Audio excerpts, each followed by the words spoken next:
Assalamualaikum warahmatullahi wabarakatuh. Sahabat beriman yang dirahmati Allah Subhanahu wa Ta'ala, sebuah penemuan arkeologis di jantung Jawa mengancam membalikkan sejarah dunia. Benarkah Candi Borobudur menyimpan makam Nabi Sulaiman? Jika bukan, apa yang para arkeolog ini temukan?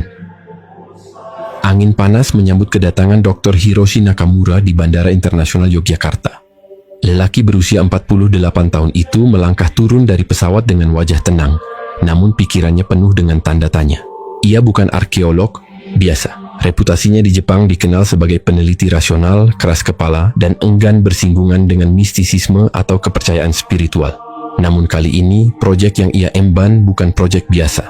Sebuah lembaga riset swasta di Tokyo diam-diam mengundangnya untuk menyelidiki teori yang selama ini hanya dibisikkan di kalangan ilmuwan pinggiran, bahwa Candi Borobudur, mahakarya budaya, Buddha di Asia Tenggara, menyimpan jejak yang tidak sesuai dengan narasi sejarah resmi.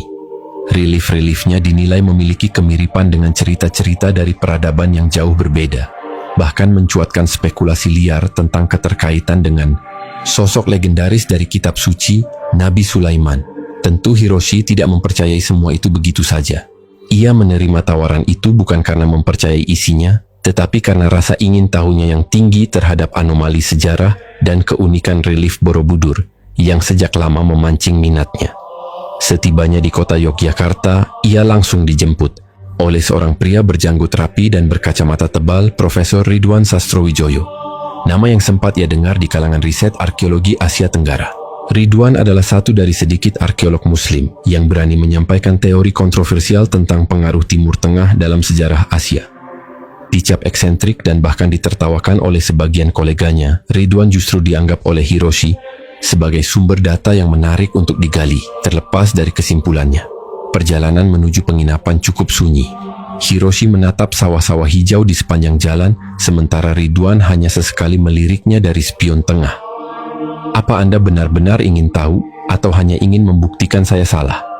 tanya Ridwan tiba-tiba dalam bahasa Inggris beraksen halus. Hiroshi tersenyum samar.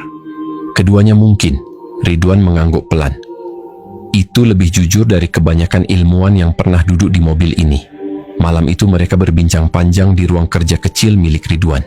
Dinding ruangan dipenuhi foto relief Borobudur, peta-peta tua, dan potongan naskah kuno yang difoto dari manuskrip Jawa kuno, bahkan beberapa dari Timur Tengah. Di salah satu sudut ruangan, Hiroshi terpaku pada salinan peta langka yang menurut Ridwan berasal dari abad ke-15, menggambarkan Borobudur bukan hanya sebagai pusat ziarah, tetapi sebagai perkuburan Raja Agung dari Timur. "Siapa raja itu?" tanya Hiroshi tanpa melepaskan pandangan dari peta. Ridwan menghela napas lalu menjawab pelan, "Sulaiman bin Daud." Hiroshi tertawa kecil, bukan mengejek, tapi seperti menertawakan absurditasnya. "Nabi Sulaiman? Di Jawa? Anda serius?" Ridwan tidak menjawab, hanya mengeluarkan selembar dokumen lain, terjemahan dari manuskrip Arab kuno yang menyebut kerajaan besar yang dikelilingi hutan tropis dan gunung api, tempat tinggal raja dengan kekuatan atas angin dan jin. Bagian itu membuat Hiroshi sedikit tercengang. Meski deskripsinya samar, gambaran itu mencocoki letak geografis wilayah sekitar Borobudur. "Saya tidak memaksa Anda percaya, tapi tolong jangan anggap ini hanya isapan jempol. Saya sudah 20 tahun menyusun jejak ini satu demi satu. Relief tentang makhluk bersayap, burung besar, hingga struktur ruang bawah tanah yang belum dieksplorasi.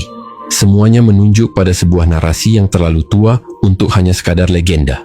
Dan Anda pikir semua ini membuktikan bahwa Sulaiman dikuburkan di bawah candi itu?" "Saya tidak bilang membuktikan, saya bilang mengarah ke sana." Percakapan itu berlangsung hingga larut malam. Meski skeptis, Hiroshi mencatat semua yang disampaikan Ridwan dengan teliti. Dalam dunia akademik, hal yang paling berharga bukanlah jawaban, melainkan pertanyaan yang tepat. Dan malam itu, terlalu banyak pertanyaan baru yang mengusik pikirannya. Keesokan harinya, mereka mulai kunjungan ke Borobudur. Di hadapan candi megah yang menjulang dengan susunan batu simetris yang rumit, Hiroshi berdiri lama tanpa berkata apapun.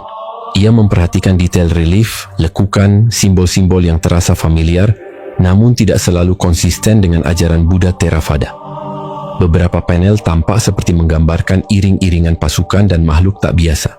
Bahkan ada bagian yang menyerupai gambaran istana